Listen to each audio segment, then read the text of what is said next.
미국 국무부가 자국민들에게 모든 해외여행을 가지 말 것을 권고했습니다. 미국 코로나19 확진자가 14,000명을 넘어서면서 가장 높은 단계의 여행 경보를 발령한 겁니다. 인천 송도 G타워에서 외국인 확진자가 잇따라 나와 건물이 긴급 폐쇄됐습니다. 모두 국제기구 소속 직원들로 스위스에서 열린 이사회에 참석한 뒤 나흘 전 귀국했습니다. 우리나라가 미국과 600억 달러 규모의 통화 스와프를 체결하기로 했습니다. 이에 힘입어 코스피는 7% 이상 반등했고 원달러 환율은 40원 가까이 하락했습니다. 여성들을 협박해 제작한 성착취물을 단체 대화방에 유포해 수익을 올린 이른바 텔레그램 박사방 운영자가 경찰에 구속됐습니다. 경찰은 다음 주 이 운영자의 신상을 공개할지를 결정할 예정입니다.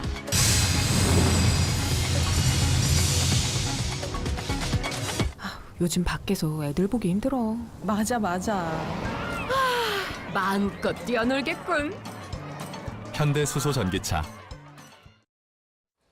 네, 지난해 말 시작된 코로나19로 숨진 사람이 이제 전 세계에서 10,000명을 넘었습니다. 특히 최근 미국과 유럽을 중심으로 바이러스가 빠르게 퍼지고 있는데 그래서 미국 정부는 여행 경보의 최고 단계인 여행 금지 조치를 내렸습니다. 다른 나라에서 사람들 들어오는 걸 제한한 데 이어서 이제 출입문 안팎을 모두 걸어 잠근 겁니다. 오늘 첫 소식은 워싱턴에서 김윤수 특파원이 전해드리겠습니다. 일주일 전만 해도 1,200명 수준이었던 미국 내 코로나19 확진자 수가 14,000명을 훌쩍 넘었습니다. 지난 1월 21일 첫 확진자 발생 이후 하루 대여섯 명 수준이었던 신규 확진자 수는 2월 들어 수십 명 수준으로 늘더니 3월에는 수천 명까지 치솟았습니다. 뉴욕주에서만 하룻밤 사이 2,000명 넘게 늘었습니다. Just as the spread has gone through all states, the spread is going through our counties. It was downstate first. It's now moving upstate. 확산세 차단을 위해 미국은 국경문을 닫아 걸기로 했습니다. 미 국무부는 여행 경보 최고 단계인 여행 금지를 전 세계로 확대했습니다. 외국에 있는 미국인들에겐 즉시 돌아올 것을 권고했고 외국인에 대한 추가적인 입국 제한 조치가 나올 가능성도 있습니다. 북쪽 캐나다 국경을 일시 폐쇄한 데 이어 남쪽 멕시코 국경도 폐쇄를 검토 중입니다. 미국 내 이동 제한도 확대되고 있습니다. 뉴욕시는 전체 근로자의 75%에게 재택근무를 명령했고 캘리포니아주는 4천만 명 주민 전체에게 외출 금지령을 내렸습니다. 트럼프 행정부의 경제 위기 극복을 위한 행보도 빨라졌습니다. 성인 한 명당 $1,000, 자녀 한 명당 $500를 지원하겠다며 의회에 승인을 요청했습니다. 첫 지급 후 6주 뒤에도 효과가 기대에 의하면 한 번 더 돈을 풀겠다고 미국 정부는 설명했습니다. 워싱턴에서 SBS 김윤수입니다. 네, 지금까지 전 세계에서 숨진 사람의 절반은 유럽에서 나왔습니다. 특히 이탈리아는 사망자 숫자가 이제 중국을 넘어섰습니다. 장례를 치르는 것도 버거운 상황에서 의료 시스템마저 무너질 위기입니다. 유럽 쪽 소식은 김지성 기자가 정리했습니다. 이탈리아 북부 베르가모 시내를 군용 트럭들이 줄지어 지나갑니다. 베르가모 시는 하루 평균 55명이 숨질 정도로 코로나19 피해가 심각한 지역입니다. 묘지가 부족해 장례를 치를 수 없게 되자 군용 트럭을 이용해 시신을 다른 지역으로 옮기기로 한 겁니다. 이탈리아 언론은 30대가량의 군용 트럭이 동원돼 70여 구의 시신을 12곳으로 나눠 운구했다고 전했습니다. 이탈리아에선 하루에만 400명 넘게 숨지면서 전체 사망자 수가 중국을 넘어섰습니다. Perché i contagi sono tantissimi, i morti non si contano neanche più. 의료진들은 이제 한계에 다다랐다고 말합니다. 연일 신규 환자가 폭발적으로 늘어나면서 의료 시스템의 붕괴를 우려할 단계에 이른 겁니다. Non abbiamo più a disposizione risorse sufficienti e soprattutto il personale sufficiente perché nonostante tutto anche il personale comincia ad ammalarsi. 지금까지 확진 판정을 받은 의사와 간호사 수는 이탈리아 전체 확진자의 8%가 넘습니다. 유럽 다른 나라들의 상황도 악화 일로입니다. 유럽의 전체 확진자 수는 11만 명에 육박하고 누적 사망자는 전 세계 사망자의 절반인 5천여 명까지 늘었습니다.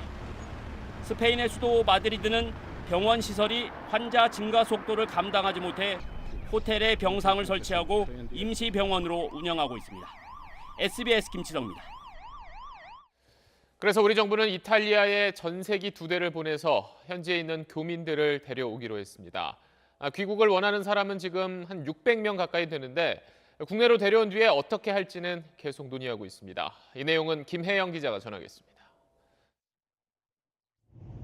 이탈리아 밀라노 교민들이 보내온 현지 모습입니다. 퇴근길 붐비던 고속도로에 차가 사라졌습니다. 관광지인 두오모 광장에도 사람을 볼 수가 없습니다. 저희도 마스크 준비해놓고 계속 마스크를 쓰고 있기도 하고요. 또 가게 입구에 계속 알코올로 손잡이라든지 계속 소독을 하고 있고요. 이탈리아 상황을 주시하던 정부는 교민 귀국을 돕기 위해 전세기 2대를 투입하기로 했습니다. 원래 한인회 차원에서 추진하던 귀국 전세기 편이 여의치 않자 정부가 직접 나서기로 한 겁니다. 밀라노와 로마에 각각 한 대씩 보낼 예정이고 귀국 희망자는 밀라노 421명, 로마 150명 정도입니다. 정부 전세기 투입은 중국 우한과 일본, 어제 이란에 이어 4번째입니다. 귀국 교민들을 자가 격리할지 시설 격리할지 추가 논의도 필요한 상황입니다. 어제 귀국해 코로나 검사를 받고 있는 이란 교민 80명 중 확진 판정이 1명 나오면서 당초 자가 격리 방침에서 전원 2주간 코이카 연수센터에 머무르는 시설 격리로 방침을 바꿨습니다. 교민들도 마음이 무겁다고 전했습니다. 저희로 인해서 더 확산될까 봐 되게 걱정을 많이 하시더라고요. 기사들을 보니까. 그런 게 좀 죄송스럽기도 하고. 각국에서 한국인 귀국 계획이 이어지고 있는데 페루 250명, 에콰도르 76명은 멕시코시티 통해 오는 방향으로 온두라스 17명은 니카라과를 거쳐 귀국하는 방안이 추진 중입니다. SBS 김혜영입니다. 이런 가운데 지난주 유럽의 스위스에서 열린 국제회의에 참석했다 우리나라에 온 외국인 3명이 잇따라 확진 판정을 받았습니다. 그들이 근무한 인천 송도의 건물은 폐쇄됐습니다. 이 내용은 전현남 기자가 전하겠습니다. 인천 송도 국제도시에 있는 33층 높이의 송도 G타워. 국제기구 13개와 인천경제청 등 모두 1,100명 이상이 상주하고 있는 이 건물이 오늘 폐쇄됐습니다. 출입이 통제된 건물 주변에선 방역 작업이 벌어졌습니다. 이 건물 9층부터 20층까지 입주한 유엔사나 녹색기후기금 소속 외국인 직원 3명이 잇따라 확진 판정을 받았기 때문입니다. 이들은 모두 지난주 스위스 제네바에서 열린 국제회의에 참석한 걸로 파악됐습니다. 어제 확진 판정을 받은 감비아 국적 50대 남성은 제네바 회의 참석 뒤 지난 16일 귀국해 다음 날 송도 G타워 12층과 15층을 방문한 것으로 알려졌습니다. 이후 어제 택시로 인하대병원을 방문해 양성 판정을 받았습니다. 주요 증상은 없었던 걸로 저희도 알고 있어요. 자가 요인은 아니었던 것 같고요. 지난 18일 확진 판정을 받은 캐나다 국적 40대 남성에 이어 오늘 확진 판정을 받은 50대 필리핀 국적 남성도 녹색기후기금 소속 직원입니다. 이 남성은 두바이와 필리핀을 경유해 지난 16일 귀국했습니다. 제네바 회의에 참석한 해당 기구 직원은 40명인데 이 가운데 우리나라에 입국한 20명 정도가 검사를 받고 결과를 기다리고 있습니다. SBS 전연남입니다. 자, 이렇게 유럽 쪽 상황이 갈수록 심각해지자 정부는 모레부터 유럽에서 들어오는 모든 사람을 대상으로 진단 검사를 하기로 했습니다. 지금까지는 의심 증상이 없으면 그냥 통과됐지만 이제는 모두 검사를 받아야 합니다. 거기서 양성 판정을 받으면 바로 병원이나 치료시설로 옮겨지고 음성이 나오더라도 내국인과 우리나라에 오래 머무는 외국인들은 2주 동안 격리 생활을 해야 합니다. 그 격리 생활에 드는 돈은 정부가 지원하기로 했는데 지침을 어기면 법에 따라 처벌을 받게 됩니다. 자, 유럽에서 확진자가 계속 늘고 있어서 정부가 이런 조치를 내놨는데 과연 이걸로 충분할지 이 내용은 김정우 기자가 짚어봤습니다. 국내 확진자 중 해외에서 감염된 것으로 추정되는 86명 중 60%에 가까운 50명은 유럽을 거쳐 입국했습니다. 현재는 중국보다 확산세가 강한 상황이어서 확진 비율도 높은 것으로 나타납니다. 유럽 입국자인 경우에는 저희가 검역 과정에서 유증상자라고 알려진 분들을 검사했더니 양성률이 한 5% 정도 나왔습니다. 그러니까 굉장히 양성률이 높은 거죠. 하지만 여전히 우려는 남습니다. 확진자 수가 급격히 늘어 13,000명을 넘어선 미국과 유럽 다음으로 국내로 유입된 환자가 많은 중국은 빠져있기 때문입니다. 정부는 현재로선 유럽발 입국자가 중국발 입국자보다 더 위험하다고 판단했다며 검역 조치 확대가 필요한지 지속적으로 모니터링하겠다고 밝혔습니다. 또 격리 대상에서 제외된 단기 체류자의 경우 감염 위험 요인이 될 수 있다는 지적도 나오는데 정부도 한계를 인정하고 있습니다. 물론 뭐 잠복기 내에 들어와서 발병할 가능성까지 따지면 격리를 시키는 게 맞긴 하죠. 단기 체류 외국인의 숫자가 그렇게 많을 것 같지는 않습니다. 무증상자들까지 격리 검사 대상에 포함되면서 이들이 임시로 머물 시설도 대규모로 필요해져 정부는 이번 주 안에 최소 800실을 확보하고 필요한 인력도 배치하겠다고 밝혔습니다. SBS 김정우입니다. 네, 오늘까지 확인된 국내 환자는 8,652명이고 숨진 사람은 어제보다 9명이 늘어서 이제 100명을 넘었습니다. 최근 추가 확진 판정 받은 사람들을 보면 요양시설에서 환자가 계속 나오고 있습니다. 경기도 군포의 한 요양원은 이틀 동안 5명이 확진 판정을 받으면서 병원이 통째로 봉쇄됐고 또 대구 요양병원에선 오늘만 50명 가까이 감염됐습니다. 김덕현 기자입니다. 요양원 출입문은 폐쇄됐고 내부에선 격리된 요양원 직원들이 입소자를 돌보고 있습니다. 경기도 군포 효사랑 요양원에서 오늘 하루 코로나19 확진자 4명이 나왔습니다.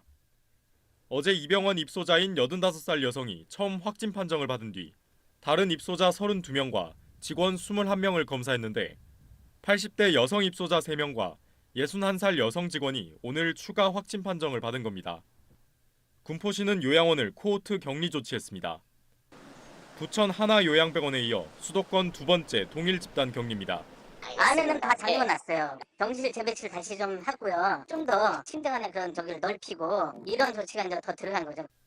군포시는 음성 판정을 받은 입소자와 직원도 일정 기간이 지나면 다시 검사를 진행할 계획입니다. 대구의 요양병원에선 또 집단 감염이 발생했습니다. 달성군 대실 요양병원에서 오늘 하루만 환자 47명이 추가돼 이 병원 확진자는 57명으로 늘었습니다. 면역력이 약하고 기저질환이 있는 노인들이 대부분인 요양원과 요양병원에서의 집단 감염이 이어지고 있습니다. SBS 김덕현입니다. 네, 저희가 앞서 화면 오른쪽에 전체 환자 현황 계속 보여드렸는데 그 가운데 중증 환자가 90명 정도 됩니다. 40대가 1명, 20대도 2명 포함되어 있는데 특히 20대 1명은 현재 위중한 상태입니다. 먼저 박찬범 기자 리포트 보시고 계속 이야기 이어가겠습니다. 코로나19 중증 이상 환자 93명 가운데 2명은 20대입니다. 2명 중 1명은 26살 대구 지역 확진자로 위중 환자로 분류돼 현재 경북대병원 중환자실에 입원해 있습니다. 의료진은 인공호흡기와 인공심폐장치인 에크모로 치료를 하고 있는데 해당 환자가 사이토카인 폭풍 증상을 보이며 위독한 상태라고 설명했습니다. 사이토카인 폭풍은 코로나19와 같은 바이러스가 인체에 침입했을 때 면역 체계가 과도하게 반응하면서 나타납니다. 이 과정에서 정상 세포까지 손상을 입게 되는 현상으로 면역력이 강한 젊은 층에서 많이 발생합니다. 백혈구들에서 사이토카인이라는 염증을 일으키는 물질들이 너무 많이 나오거든요. 콩팥, 간, 골수, 모든 폐 이런 데 다치는 그런 증후군. 대구시는 그제 폐렴 증세를 보이다 숨진 17살 고교생에 대해서도 사이토카인 폭풍이 심해져 숨졌을 가능성을 제기했는데 코로나19 바이러스뿐만이 아니라 다른 호흡기 바이러스도 검출되지 않아 사인이 불명확한 상황입니다. 인플루엔자라거나 다른 8종 저희가 통상적으로 하는 호흡기 바이러스 검사는 같이 진행했으나 그 검사에서도 나온 거는 없었습니다. 보건당국은 위중한 20대 환자가 기저질환이 있다고 말했지만 구체적으로 어떤 병인지는 밝히지 않았습니다. 그러나 환자의 가족은 기저질환이 있다는 당국 발표에 강하게 반발하고 있다고 병원 측은 전했습니다. SBS 박찬범입니다. 자, 이 내용 조동찬 의학 전문 기자와 좀 더 알아보겠습니다. 자, 방금 박찬범 기자 리포트에서 이제 사이토카인 폭풍에 대해서 설명을 해줬는데 좀 이게 용어가 생소해요. 좀 더 자세하게 좀 풀어주시죠. 네, 사이토카인은 몸속 면역 세포가 분비하는 물질입니다. 바이러스, 세균 혹은 어떤 약물이 몸 안으로 들어오면 다양한 면역 세포들이 여러 종류의 사이토카인을 분비하면서 공동으로 외부의 적과 싸우게 됩니다. 그런데 이게 과도하게 되면 심장, 폐, 콩팥, 간 등 몸속 여러 장기들을 파괴하게 되는데 이걸 사이토카인 폭풍이라고 합니다. 코로나19에 대해서도 사이토카인 폭풍 사례가 나타나고 있다는 게 3대 의학저널 란셋에 보고된 바 있습니다. 그러니까 면역력이 너무 과도해서 이런 문제가 생기는 거라면 상대적으로 좀 젊고 건강한 사람이 더 위험할 수 있는 거 아닌가요? 네, 독감의 경우 사이토카인 폭풍은 대부분 건강하고 젊은 연령층에서 나타났습니다. 코로나19에 대한 건 아직 분석이 안 돼 있지만 마찬가지일 거라고 생각이 되는데요. 미국이 자궁내 환자 4천여 명에 대해 연령별 중환자를 분석했는데 20세에서 44세, 즉 청장년층에서 중환자 비율이 2에서 4.2%, 치명률은 0.1에서 0.2%로 나타났습니다. 1000명이 감염되면 20명에서 40명은 위중하고 2명에서 4명은 사망한다는 겁니다. 지금까지는 젊으면 코로나19에 걸려도 가볍게 앓고 지나간다고 알려졌는데 미국 발표 보면요, 젊다고 안심할 수만은 없겠죠. 젊은 층 사망은 대부분 사이토카인 폭풍과 관련이 높을 것으로 추정됩니다. 그러면은 이제 그제죠. 대구에서 숨진 그 17살 남학생이 숨진 이유도 혹시 사이토카인 폭풍과도 관련이 있을까요? 네, 질병관리본부는 코로나19에 의한 사망은 아니다라고 했는데 영남대병원은 언론 인터뷰를 통해 진실은 밝혀질 것이라며 보건당국의 결론에 동의하지 않았습니다. 원인이 무엇이든 젊고 건강한 사람이 급작스럽게 다발성 장기부전으로 사망하는 것은 사이토카인 폭풍과 관련이 있다고 봐야 됩니다. 사이토카인 폭풍에는 에크모 같은 의료 장비가 있어야 하고요. 아직까지 드문 경우지만 국내에서도 젊고 건강한 사람이 중증 상태가 되는 경우가 늘어날 수 있기 때문에 정확한 사인이 밝혀지는 게 중요할 것 같습니다. 알겠습니다. 조동찬 의학 전문 기자와 이야기해봤습니다. 네, 요즘 마스크 사려고 인터넷에 들어가 보면 재활용 가능한 마스크, 특히 나노 필터 마스크를 판다는 곳이 많습니다. 그런데 이 제품이 안전성이 검증되지 않았고 또 보건당국의 허가를 받은 것도 없는 걸로 확인됐습니다. 남주현 기자입니다. 인터넷에서 쉽게 찾아볼 수 있는 나노 필터 마스크. 미세한 섬유로 만들어진 나노 필터가 유해 성분을 걸러내고 심지어 코로나 바이러스까지 막아낸다고 광고합니다. 하지만 모두 보건용 마스크가 아닌 공산품입니다. 식약처로부터 효과와 안전성을 인정받지 못했다는 의미입니다. 정전기 방식의 MB 필터로 허가받아놓고 나노 필터로 바꿔서 판 업체도 적발됐습니다. 식약처는 아직까지 국내에 나노 필터 마스크 허가를 신청한 업체도 없고 허가 전에 안전과 직결된 두 가지 문제가 반드시 해결돼야 한다고 밝혔습니다. 나노 섬유가 끊겨 미세한 입자가 호흡기를 통해 몸으로 들어갈 위험, 그리고 나노 섬유를 만들 때 사용되는 유기화학 물질이 마스크에 남아 흡입될 위험을 차단해야 한다는 겁니다. 마스크에 쓰인 적이 없는 그런 물질과 공법일 수 있기 때문에 관리와 기준은 국민 안전 관점이고, 식약처는 보건용 마스크는 호흡기에 밀착해 장시간 사용하는 만큼 전문가들과 상의해 엄격한 기준을 마련하고 기준을 충족하는 제품만 허가하겠다고 강조했습니다. SBS 남주현입니다. 국내 증시가 오늘 오랜만에 올랐습니다. 어젯밤 우리와 미국이 600억 달러 규모의 통화 스와프를 체결하기로 했다는 소식이 영향을 미쳤습니다. 지난 2008년 글로벌 금융위기 때 300억 달러 규모로 맺은 적이 있었고 이번이 두 번째입니다. 통화 스와프는 두 나라가 정해놓은 규모 안에서 미리 약속한 환율로 돈을 바꾸는 건데 달러 구하는 게 어려운 지금 우리로서는 달러를 더 확보하는 효과가 생기는 겁니다. 그래서 오늘 원달러 환율은 내려가고 증시는 올랐는데 이 흐름이 계속 이어질 수 있을지 박창근 기자가 보도합니다. 장 초반부터 원달러 환율은 큰 폭으로 떨어졌습니다. 꾸준히 내리자 은행 외환 거래 실에는 주문이 빗발쳤습니다. 20만이요? 6번? 결국 원달러 환율은 39.2원 내린 1246.5원에 마감했습니다. 어제의 상승분을 고스란히 되돌렸습니다. 충분히 큰 규모라고 봅니다. 시장 안전판 역할을 하면서 달러 스퀴즈에 대한 우려가 좀 줄어들면서 달러를 매도한 것 같습니다. 아직 통화 스와프를 통한 달러 공급이 이뤄지기 전이지만 시장의 불안 심리가 꽤 가라앉은 겁니다. 국내 유한시장의 불안을 완화하는 데 기여를 할 것으로 기대를 하고 있습니다. 증시도 영향을 받았습니다. 7거래일째 급락을 거듭하던 코스피도 큰 폭으로 반등했습니다. 코스피는 외국인 투자자가 6천억 원 가까이 순매도한 가운데서도 7.44%나 올랐고 코스닥 지수는 9.2% 상승했습니다. 장중엔 유가증권 시장과 코스닥 시장에서 선물 가격이 급등하면서 프로그램 매수 호가가 일시 정지되는 사이드카가 발동되기도 했습니다. 하지만 달러 수급, 나아가 경기 침체에 대한 우려가 해소된 건 아니어서 언제든 금융시장 변동성이 커질 수 있습니다. 홍남기 경제부총리는 통화 스와프 외에도 단기적인 외화 조달 애로를 해소하기 위한 추가 수단을 강구하고 있다고 밝혔습니다. SBS 박찬근입니다. 코로나19로 큰 어려움을 겪고 있는 항공, 여행업계를 대상으로 정부가 고용 지원책을 내놨는데 이 지원 대상에는 포함되지 않는 관련 협력업체들도 많습니다. 일부에서는 권고사직과 무급휴가를 강요받고 있는데 보호받을 방법은 없는 건지 김혜민 기자가 취재했습니다. 항공업계 협력사직원 A씨는 최근 회사로부터 권고사직과 4개월 무급휴직 중 선택하라는 요구를 받았습니다. 합의라는 것 자체도 없었고 그냥 동의서도 종이 한 장으로 무급휴가를 썼으니까 너는 써야 돼. 안 쓰면은 너는 불이익이 있어. 라고 말을.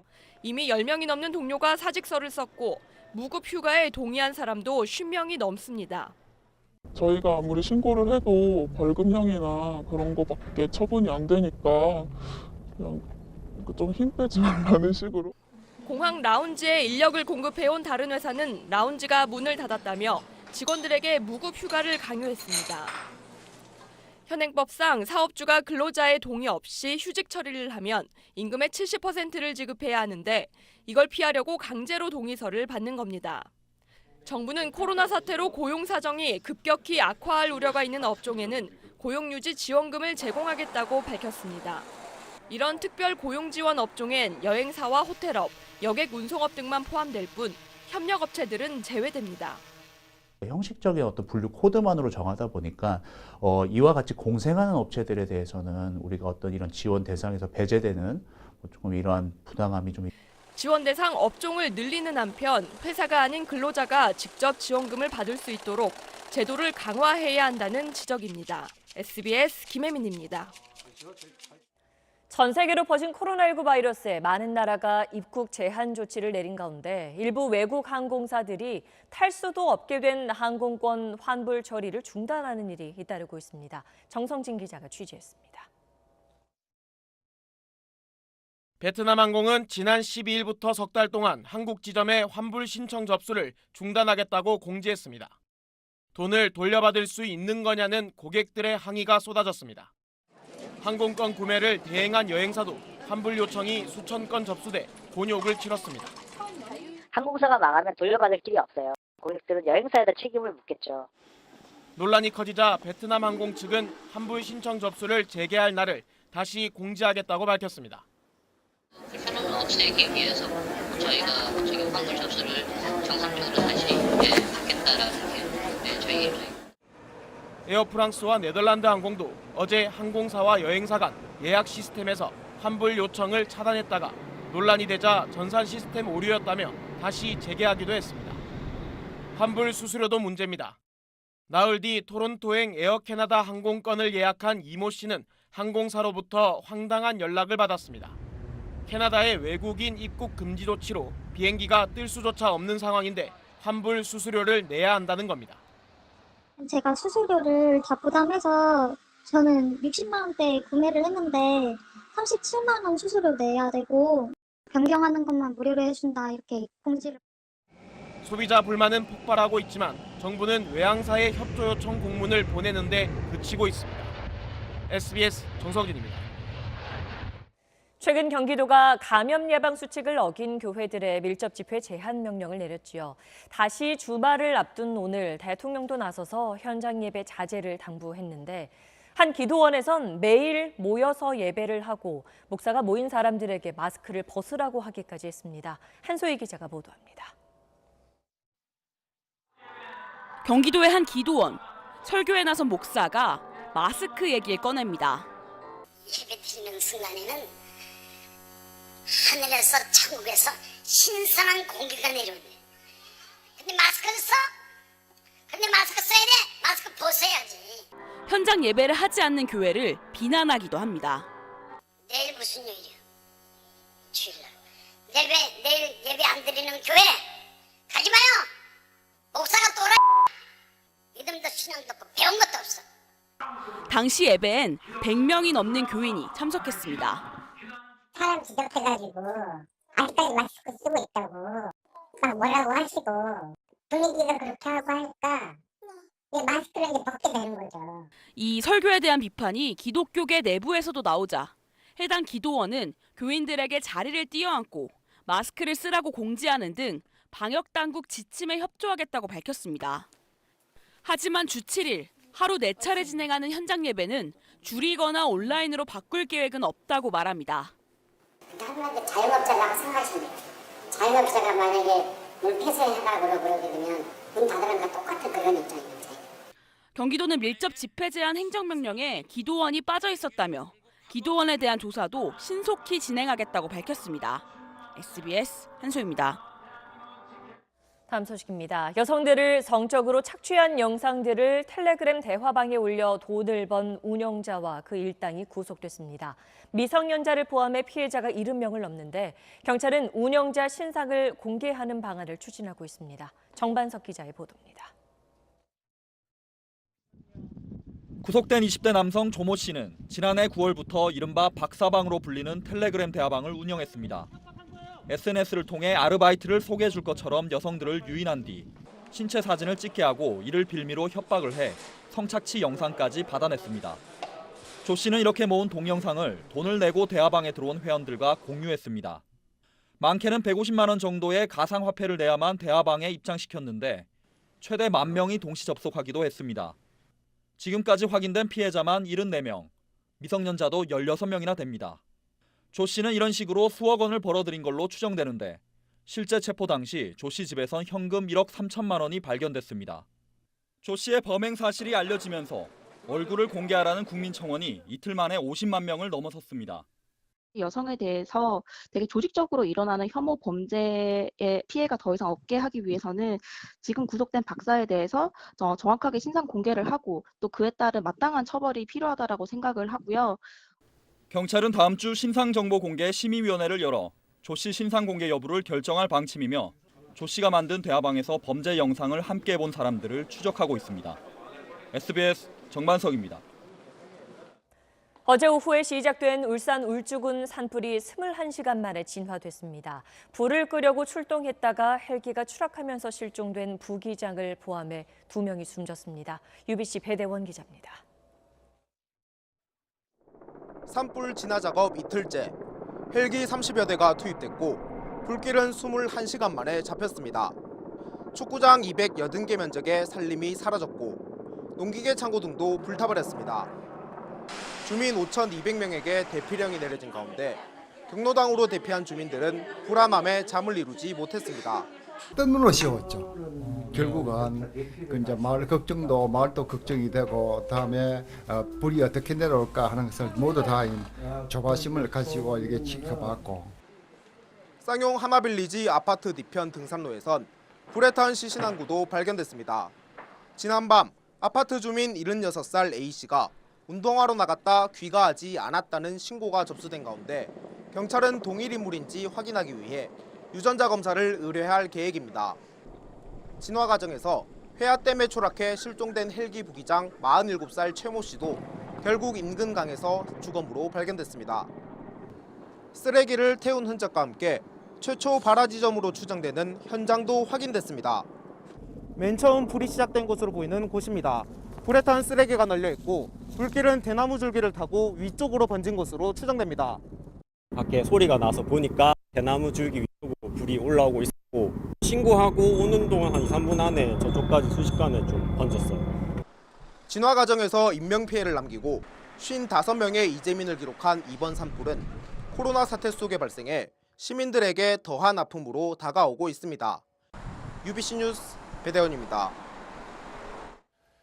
네, 바이러스와 싸움에서 이기기 위해서 서로를 격려하고 응원하는 물결이 지구촌 전체로 퍼져나가고 있습니다. 유명 배우들도 나서서 다 함께 극복하자는 메시지를 보냈습니다. 김정기 기자입니다. 지난 10년간 매주 해왔던 이웃들과의 소풍. 이번엔 집 밖으로 나가지 않고 노트북 컴퓨터 앞에서 만났습니다. 각자 집에서 소풍 음식을 먹으며 온라인으로 서로의 외로움을 달랩니다. I need physical contact and I'm missing it a lot. I want a hug. 마스크를 쓴 DJ들이 텅 빈 베이징의 한 나이트클럽에서 음악을 틉니다. 클럽의 신나는 분위기가 집에서 격리 생활을 하는 사람들에게 생생하게 전송됩니다. 包括很多的粉丝也都在反映，在家里待着很无聊。然后因为我们这个品牌 이동 제한 명령이 내려진 이탈리아 밀라노에서는 격리 중인 주민들을 위한 온라인 벨리 댄스 교실이 생겼습니다.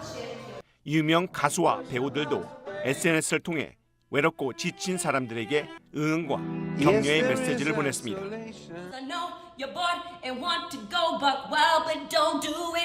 Imagine there's no heaven. 병원 의료진들은 알파벳 한자씩 적힌 카드를 드는 방법으로 오스트리아의 한 경비행기 조종사는 비행 궤적을 통해 지구촌이 맞은 위기를 다 함께 극복하자는 응원과 격려의 메시지가 SNS를 통해 퍼져나가고 있습니다.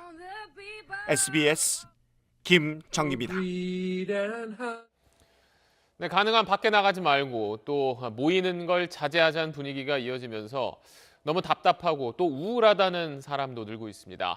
이런 문제를 해결하기 위해서 국내 지자체들이 여러 아이디어를 내놓고 있습니다.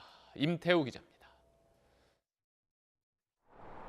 둔치 운동장에 차들이 하나둘 들어옵니다. 코로나 사태 뒤 발길이 뜸해진 공터가 오늘부터 자동차 극장으로 탈바꿈한 겁니다. 바깥 공기도 쐬며 감염 걱정 않고 영화를 감상합니다. 자동차 극장에서 안전하게 이렇게 영화 볼 수 있는 기회가 있다 그래서 가족이 다 같이 나오게 됐어요. 서울 성동구가 사회적 거리 두기로 생긴 스트레스를 관리하는 심리적 방역 차원에서 고안한 겁니다. 무료 승차 영화는 원래 사흘만 계획했는데 신청자가 몰리면서 다음 달 5일까지 연장했습니다. 노인 복지관이 문을 닫으면서 온종일 집에만 있는 홀몸 어르신에게 소일거리가 배달됩니다. 무료한 일상을 달래줄 콩나물 재배 세트입니다. 바가지 이런 거 있잖아요. 그릇. 그런 데다가 이거를 불리시는 거예요. 여기서만 왔다 갔다 하고 아예 나가질 않아요. 아주 없이 사니까 그냥 뭐라도 조금이라도 도움을 주면 전 행복하죠. 대면 접촉을 최소화하는 승차 검사 방식이 도서관에도 도입됐습니다. 대출 예약을 하면 도서관 앞까지 나와 책을 빌려줍니다. 코로나19 확산 방지와 사회적 거리 두기에 있어서 최적의 도서관 서비스라고 생각이 됩니다. 아파트 단지 공터에서 음악회를 열어 집 베란다에서 감상할 수 있게 하는 등 코로나 사태가 길어지며 생기는 우울과 고립을 덜어주기 위한 지자체들의 아이디어가 이어지고 있습니다. SBS 임태우입니다. 네, 완치 판정을 받고 일상으로 돌아간 사람들은 오늘까지 2,200명이 넘습니다. 몸은 다 나았지만 마음의 상처는 아직 남아있다고 합니다. 그 이야기를 최재영 기자가 들어봤습니다. 지난 2월 25일 코로나 확진 판정을 받은 한 20대 여성은 15일 만에 완치됐지만 아직 누군가를 만나기 조심스럽습니다. 몸은 많이 회복했고요. 아직 조금 심리적으로 조금 위축이 남아있는 것 같긴 해요. 주변에 피해를 줬다는 죄책감, 격리 때 겪었던 우울감, 완치될 수 있을까 하며 들었던 불안감을 아직 다 떨치지 못했습니다. 심리적으로 힘들었던 기억들, 그리고 격리병동에서 있었던 기억들이 기억이 나는 것 같아요. 그래서 마음속에. 확진자라는 낙인은 일상으로 돌아와서도 트라우마로 자리 잡았습니다. 기침을 한다거나 뭐 다른 증상들이 만약에 조금이라도 있으면 사람들이 저를 조금 어쨌든 감염자였으니까 그거를 편안하게 보진 않을까. 최근 격리 해제자 중에서 트라우마를 호소하며 상담을 원하는 경우가 급속히 늘었습니다. 아이고, 마음 아픈 게 훨씬 더 힘들어요. 훨씬 더. 몸 아픈 건 아무렇지도 않아요. 그럼 이겨낼 수 있는데, 얼마든지 이겨낼 수 있는데, 네, 마음 아픈 게 제일 힘들죠. 코로나19 증상이 심하지 않다고 해도 적극적인 정신과 치료는 필요하다는 게 전문가들의 진단입니다. 한 1-20% 정도 이런 분들은 전문적인 치료가 필요할 정도로 힘들어 하시는 분들이 있고요. 굳이 약물 치료까지는 아니더라도 상담이라든가 지지를 해주고. 길어질 수 있는 코로나19와의 싸움. 치료제만큼이나 확진자들에게 필요한 건 배려와 응원입니다. SBS 최재영입니다. 다음은 어지러운 정치권 소식으로 이어가겠습니다. 우선 민주당은 이미 뽑아놓은 자기 당 비례대표 후보들에게 탈당한 뒤에 이번 총선용으로 만든 비례정당인 더불어시민당으로 당적을 옮기라고 요구했습니다. 또 친여 성향의 또 다른 비례정당인 열린민주당에는 조국 전 장관과 가까운 이 사람들이 후보로 나섰습니다. 먼저 박하정 기자입니다. 오늘 안에 더불어민주당을 떠나 비례연합정당인 더불어시민당으로 옮겨달라. 민주당 비례대표 후보들에게 이런 통보가 내려왔습니다. 더불어시민당 후보가 이제 될 분들이잖아요. 우리 뭐 20분 순번에 들어온 분들 전부. 민주당 비례 후보들은 위성정당인 더불어시민당에서 11번부터 연이어 배치되는데 당 지시를 따르긴 하지만 영 내키지 않는다는 반응도 나옵니다. 3번을 받은 이수진 최고위원은 착잡하고 불안하다며 어려운 절차를 거쳐 검증된 민주당 후보들이 뒷번호로 가는 만큼 수긍할 만한 후보가 앞번호에 배치되지 않으면 큰 리스크가 될 것이라고 말하기도 했습니다. 더불어시민당은 모레 일요일 오후까지 후보 추천을 받은 뒤에 1차 심사를 거쳐 바로 다음 날 1차로 후보 명단을 발표한다는 계획입니다. 사실상 고작 하루 심사라 졸속 우려가 벌써 나옵니다. 정봉주 전 의원이 주도하는 또 다른 친여 비례정당 열린민주당에선 친문, 친조국 인사들이 대거 비례 후보로 나섰습니다. 부동산 투기 의혹으로 민주당 총선 후보 자격심사 과정에서 낙마한 김의겸 전 청와대 대변인, 조국 전 장관 아들의 인턴 활동 확인서를 허위 발급한 혐의로 기소된 뒤 공직자 사퇴 시한 당일 사표를 낸 최강욱 전 청와대 공직기강 비서관, 조 전 장관과 함께 일했던 황희석 전 법무부 검찰개혁 추진단장 등이 포함됐습니다. 민주당의 공식 입장은 민주당의 비례정당은 열린민주당이 아니라 더불어시민당이란 것이지만 총선 이후 열린민주당은 민주당과 합당하거나 연대할 가능성이 있습니다. SBS 박하정입니다. 통합당은 위성정당인 미래한국당의 새 대표에 오선의 원유철 의원을 앉혔습니다. 게다가 황교안 통합당 대표의 측근들을 중심으로 새로운 공천관리위원회를 꾸리면서 비례 공천을 둘러싼 갈등은 갈수록 커지는 모양새입니다. 이어서 백운 기자입니다. 한성교 체제가 총사퇴한 지 하루 만에 당권을 잡은 원유철 미래한국당 대표. 취임 일성은 공천관리위를 다시 꾸리고 공천안도 재검토하겠다는 겁니다. 새로운 공관위가 구성되는 상황이니만큼 거기에 맞춰서 저희들이 면밀하게 검토를 다시 시작할 것입니다. 한성교 전 대표와 손발을 맞췄던 공병호 공관위원장을 물러나게 한 뒤 황교안 대표 특별 보좌역을 지낸 백유한 백석대 교수를 새 공관위원장에 앉혔습니다. 통합당에서 인재 영입을 맡았던 염동열 의원은 부위원장이 됐습니다. 황 대표와 가까운 인사들로 공관위를 다시 꾸려 위성정당의 공천을 확실하게 장악하겠다는 포석입니다. 통합당을 겨냥해 부패 권력이란 비난을 퍼부었던 한성교 전 대표는 오늘은 비례대표 후보 명단을 바꾸면 가만히 있지 않겠다고 으름장을 놨습니다. 황 대표가 직접 자신에게 박진 전 의원과 박형준 공동선대위원장에게 공천을 주라고 했다는 주장도 내놨습니다. 이에 대해 황 대표는 즉답을 피하면서도 도를 넘지는 않았다고 응수했습니다. 합당한 논의들이 있을 수 있는 것입니다. 도를 넘는 이런 것들은 없었습니다. 새 공천 명단이 발표되면 기존 명단에서 빠지거나 당선권 밖으로 밀려난 후보들의 반발이 잇따르면서 미한당 내부의 공천 갈등이 정점으로 치달을 전망입니다. SBS 백운입니다. 요즘에 결혼한 뒤 아이를 늦게 가지는 부부들도 많은데요. 앞으로는 결혼한 지 한참 됐더라도 만 6세 이하의 자녀가 있으면 신혼부부 대상 임대주택에 입주할 수 있게 됩니다. 제희원 기자가 보도합니다. 6년 전 결혼한 30대 직장인 A씨는 아직 내 집 마련을 하지 못했습니다. 가파르게 오르는 집값에 아내와 둘이 벌어도 집을 사기에는 역부족입니다. 대출을 해도 이자만 해도 한 달에 거의 몇백 나가니까 월급 받아서는 사실 집을 살 수 있을 거라는 생각이 쉽게 들지는 않는 것 같아요.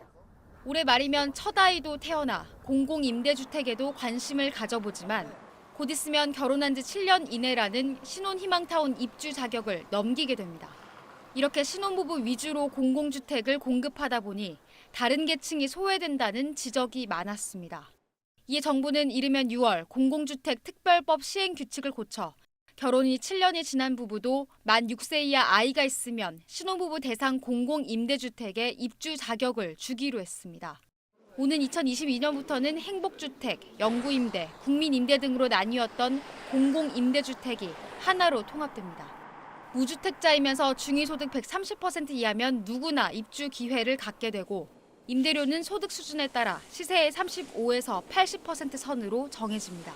중위소득 130% 이하는 3인 가구 기준으로 월소득 503만 원 이하, 1인 가구는 228만 원 이하에 해당합니다. 장기 공공임대주택은 앞으로 5년간 240만 채까지 늘릴 방침입니다. SBS 제희원입니다. 1조 6천억 원 규모의 펀드 환매 중단을 선언한 라임 자산운용이 환매가 중단된 펀드의 자금 195억 원을 지난 1월에 한 코스닥 기업에 투자한 것으로 드러났습니다. 그 기업은 저희가 보도해드린 라임 관련 녹취록에 등장하는 라임 배후의 실세, 이른바 회장님이 실소유한 회사입니다. 전영우 기자가 보도합니다. 라임 자산운용은 지난 1월 코스닥 상장사 스타모빌리티의 전환사채 195억 원을 매입했습니다. 이 회사는 대신증권 장모센터장의 녹취록에 등장하는 어마무시하게 돈을 쓰며 로비를 한다는 바로 그 회장님, 김모 회장이 실소유한 회사였습니다. 매입 자금은 지난해 10월부터 환매가 중단된 플루토 펀드의 돈으로 확인됐습니다. 지난 1월 13일 라임에서 김 회장의 스타모빌리티로 195억 원이 흘러갔고 김 회장은 바로 다음 날 이 돈을 빼돌린 것으로 의심받고 있습니다. 스타모빌리티 측은 이 돈을 포함해 모두 517억 원의 회사 돈 횡령 혐의로 김 회장 측을 고소했다고 공시했습니다. 펀드 자금을 빼돌린 건 이미 라임 자산운용을 상대로 회계법인의 실사가 진행되던 상황이었습니다. 환매 중단 이후 금융감독원 검사와 회계법인 실사가 이어지는 상황에서도 라임 측이 고객의 펀드 투자금으로 김모 회장의 횡령 자금을 마련해준 셈입니다.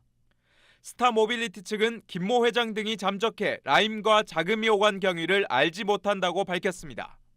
금융감독원은 펀드 자금을 어떻게 운용할지는 자산운용사의 권리여서 금감원이 개입할 권한은 없다는 입장입니다. SBS 전영우입니다. 올해 주한미군 주둔 비용 가운데 우리가 얼마나 분담할지를 정하는 한미 방위비 협상 7차 회의가 또 합의 없이 끝났습니다. 4월 1일로 예정된 주한미군 한국인 근로자들의 대규모 무급 휴직이 현실이 될 가능성이 커졌습니다. 김학휘 기자입니다. 미국 LA에서 4일간 이어진 7번째 방위비 협상도 빈손으로 끝났습니다. 미국은 지난해보다 4배 정도 많은 약 39억 달러, 우리는 10% 안팎 인상. 양측 모두 지난 6차 때와 같은 입장으로 평행선을 달렸습니다. 협상 직후 평가도 서로 많이 달랐습니다. 우리는 총액에서 완전한 합의에 이르지 못한 단계지만 계속 조금씩 좁혀나가는 상황이라 했는데 미국은 한국의 더 큰 집중과 유연성 필요, 간극이 큰 상태로 남아있다고 했습니다. 특히 주한미군 한국인 근로자 대규모 무급 휴직을 막기 위해 우리 측은 인건비를 한국 정부가 지급하겠다는 양해각서까지 제안했지만 미국은 이마저 거부했습니다. 방위비 전체 타결 아니면 안 하겠다는 겁니다. 주한미군은 한국인 근로자 9천여 명에게 4월 1일부터 무급 휴직이 시작된다고 이미 통보한 상태입니다. 지금 당장 다음 달부터 대리운전을 해야 되나? 뭐라도 벌어야 되는데 어떻게 해야 되나? 필수 인력 4,000명 안팎을 제외한 나머지 5,000명에 대해선 무급휴직이 현실이 될 가능성 커졌는데 주한미군 측은 다음 주 월요일 각 대상자에게 개별 통보할 예정이라고 밝혔습니다. SBS 김학휘입니다. 총선이 채 한 달도 남지 않은 요즘 여론조사 전화가 종종 걸려옵니다. 그런데 여론조사 기관이 특정 정당 지지자의 답변만 듣는 식으로 여론 조작을 하고 있다는 소문이 퍼지고 있습니다. 이경원 기자가 사실은 코너에서 알아봤습니다.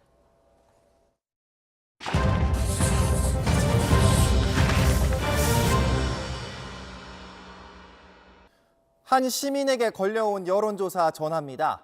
현재 지지하시거나 조금이라도 더 낫다고 생각하시는 정당이나 단체는 어디입니까?